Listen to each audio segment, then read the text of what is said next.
Now, John, this time of year for us street riders, we're storing our bikes. We're putting a fuel stabilizer in them. We're connecting our battery tenders to them. With dirt bikes and snowmobiles, we're using them this time of year. So what do we need to do to maintain those? Because I'm sure we just can't park them in the garage and then just let them be, right? That's right. The same goes. You need to stay on top of your battery, make sure those stay on the tenders.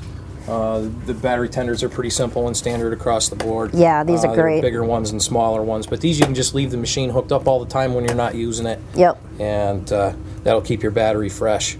If you just let them sit, it will go bad and you will need to buy a battery, and those are pretty expensive these days. Yeah, definitely.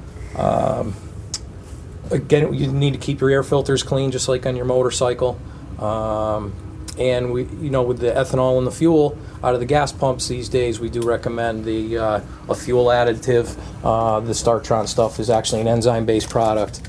The old Staybill, they also make an enzyme-based product that combats the moisture absorption that the alcohol creates. Yep. So that's essential pretty much all the time. We recommend putting that in, even if you think you're going to be using it. Can't hurt to have it in there. Right, and then the Spectro stabilizer, that's another good one to Absolutely. use. Yeah. Any of the quality name brand stuff you really can't go wrong with. Spectro, AMSoil. Yep.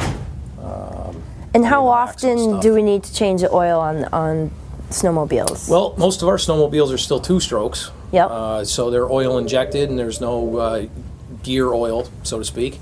So you don't have to change any oil, you just have to make sure that your premix oil tank is full before you go out riding, and you'll be all set. Okay. The four-stroke machines do require oil changes, and for the snowmobiles, if you buy a new machine, you're going to need to do that after a few hundred miles, and every, say, 1,000 miles after that. Okay.